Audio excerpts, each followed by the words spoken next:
Hello everyone, today we're making a winter hat out of old fabric with or without the pom-pom.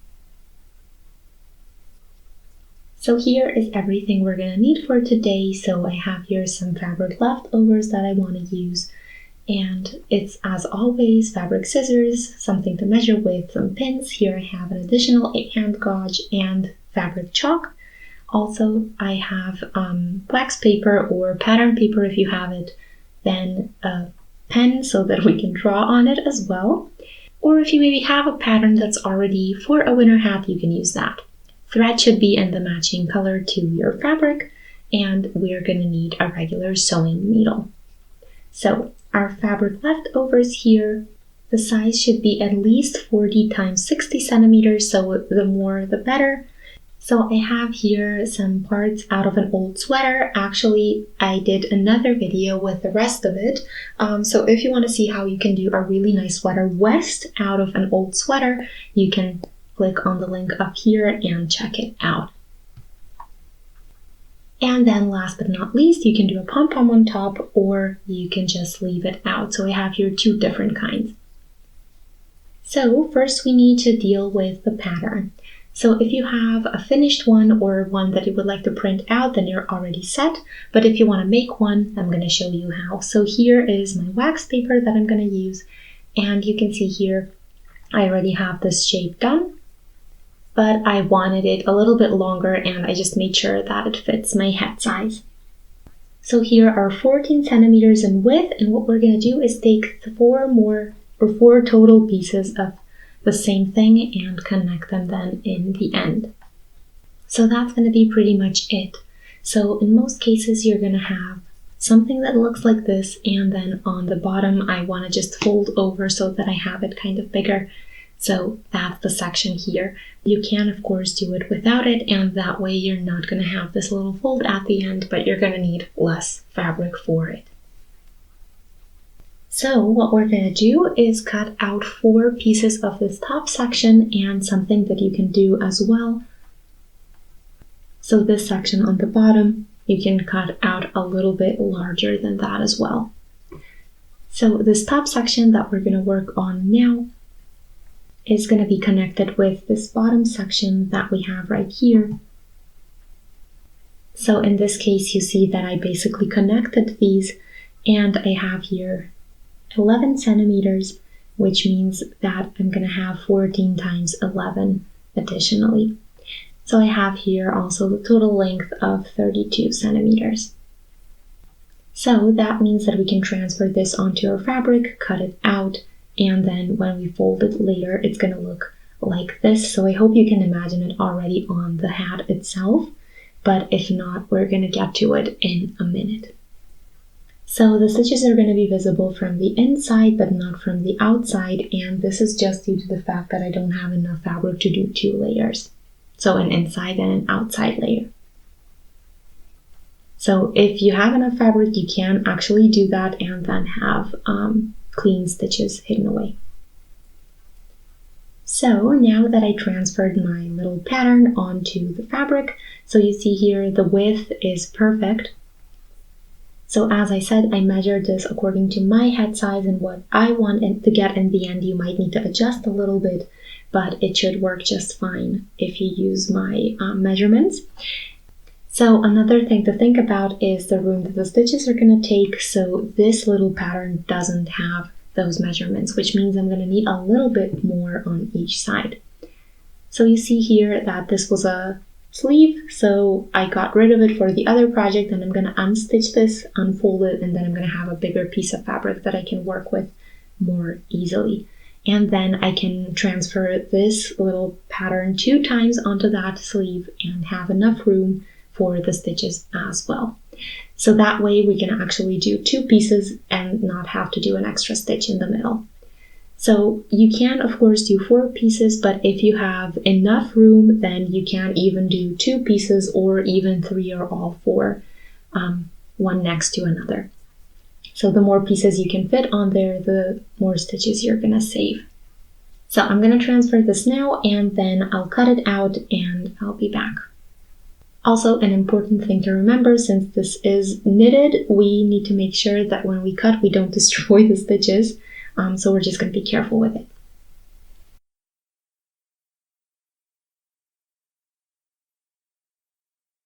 So now that we unstitch this or cut it open, we can transfer with our fabric chalk or anything else that you'd like to use, something that's washable so that you don't see the marks later. And yeah, make sure that you have at least 1 or 2 centimeters on each side for stitches. And here I'm gonna try to fit in 2 of these shapes so that we can have 2 pieces. And then we're gonna connect these 2 so that we don't have to do the stitch there, but can spare some time and energy.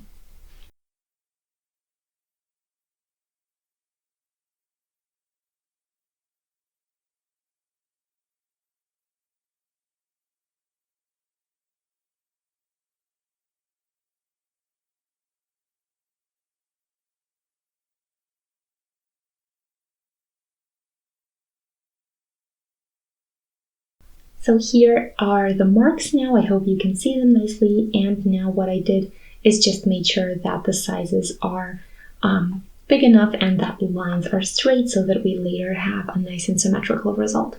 So what I'm going to do now is basically fold along this half line here, and then I'm going to just cut it out that way, because that way I can make sure that all or both halves are going to be the exact same shape. So shape and size is going to be the same. So I'm going to pin this to keep it in place, and then I'm going to cut it out.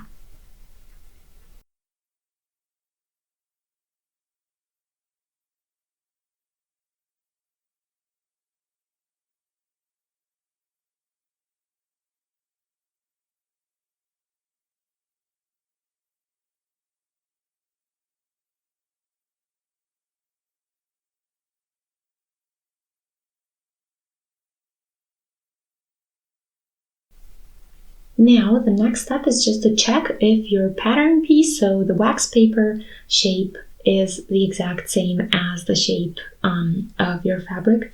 So you can see here the fabric is pretty stretchy, which means that we seemingly have less than we need, but it should be just fine in the end. And yeah, now we can do the same thing with the other sleeve here, so the other 2 halves, and then we'll connect them together.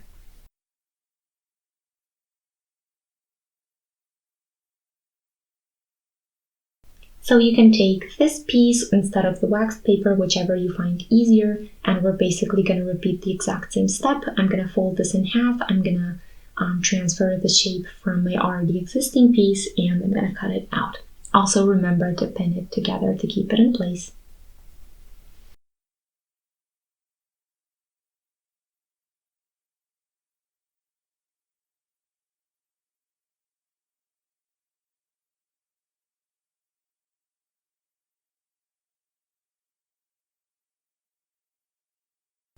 So before I continue with putting everything together, I'm going to do an extra stitch on here. It's going to be a zigzag stitch just to make sure nothing frays later or falls apart. That way we're making sure that everything stays as it should be for a long time.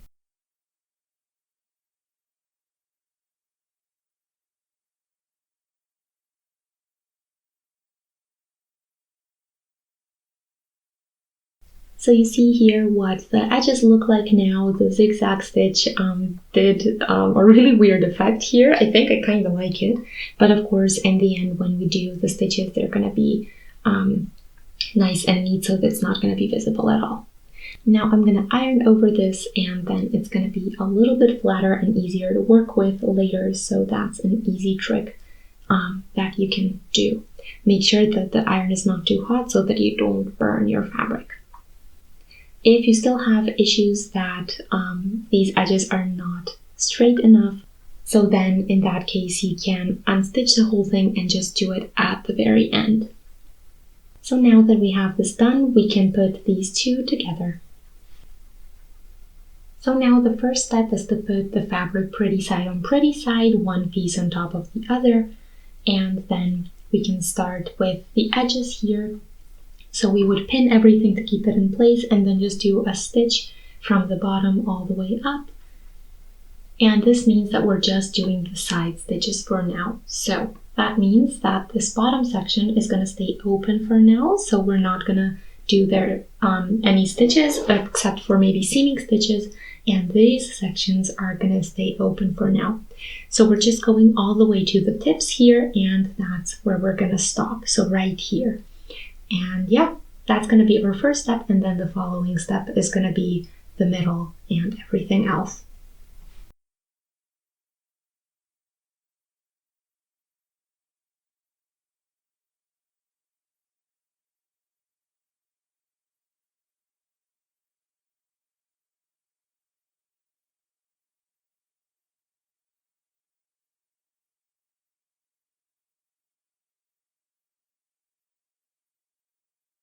Now that we did the stitches on both outer edges, we can get on with the middle section. So that's what we're going to do next. For that, we're going to put the fabric the other way around. So we want the stitches in the middle here. So this is the stitch that we just did, and the one is going to be in the front. The one is, of course, going to be in the back, so you're not going to be able to see it. And yeah, it's here. So we want them aligned. You can also use your pins to make sure that that is aligned. So if you put everything where it should be, then if you look at the top, you should have like a little cross out of the open edge and the 2 stitches that we just did. So now what we're going to do is basically close up the open sections. So these are these 2 little ones, and those are going to be that's going to be the leftover stitch there. So these ones we already did on the sides, in the front and the back. So we're just going to start from the one edge and go all the way to the other. And yeah, that's going to be it.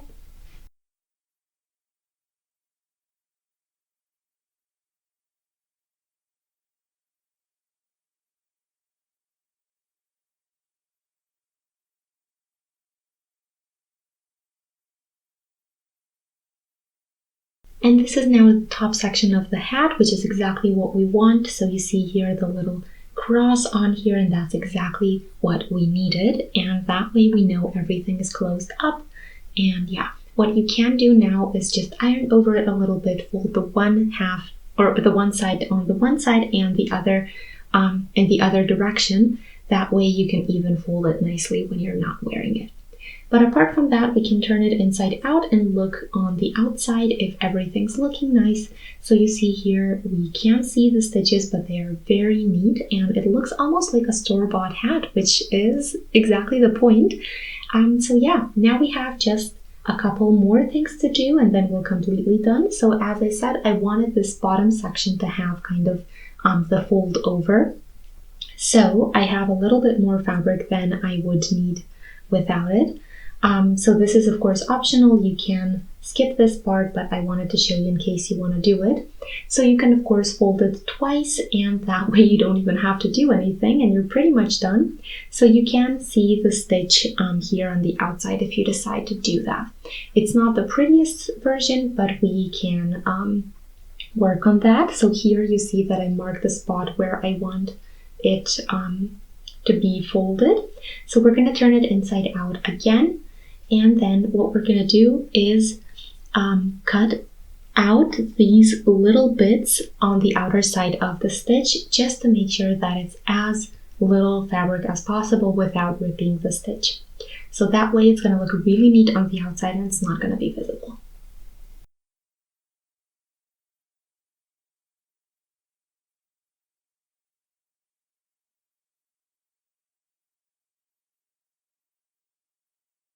So now that we did that with both sides, this is what you can see. So it looks a lot better, and there is almost no leftover fabric on the outer side of the stitch, which is exactly what we want.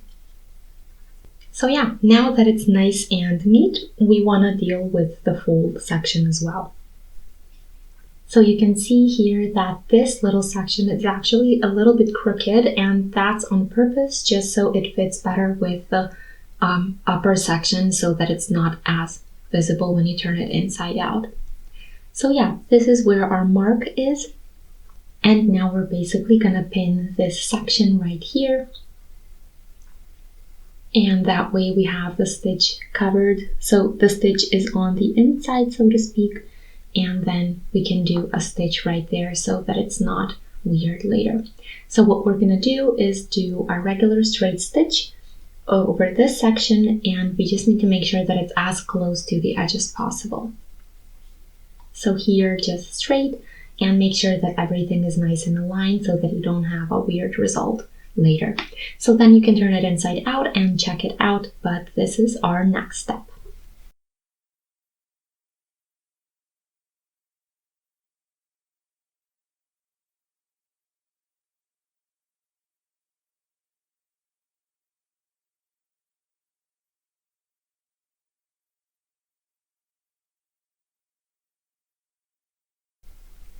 So here I have a stitch on both of these sides, and that way everything looks nice and neat. So as I said, it's as close to the edge as I could possibly get, and that's what we wanted. So when you go to the outer section, when you turn it inside out, you see that it also looks nice and straight. So nothing weird going on there, exactly the way we want it to.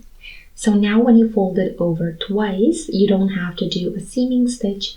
So the seaming stitch would actually go here on this section, but since it's on the inside, you don't have to do it.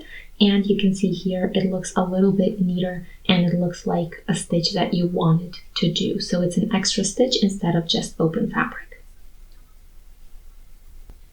So we can do a pom-pom on top, and there are multiple options what you can do here. I have just two as an example. And you can, of course, use the store-bought ones, or you can even make your own. And if you'd like to do that, I think I did a video on that as well that you can see here on top.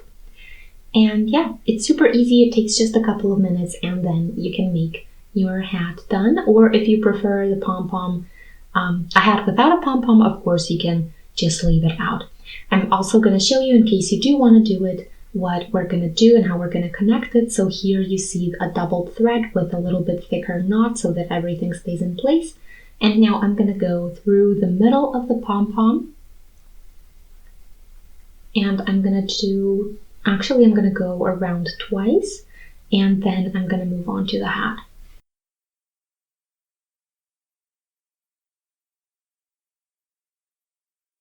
So I'm using the little cross on the very top, and then I'm going to go through the pom-pom and through the hat a couple of times just to make sure everything stays in place and doesn't fall off, even if it's windy outside.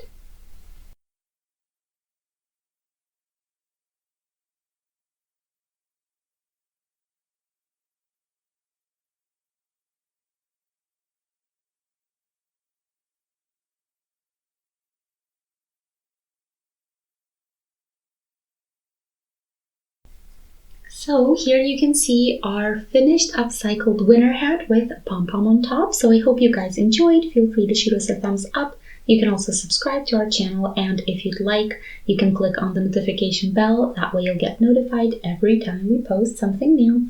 So thanks for watching. See you in our next video. Have a great day. Bye!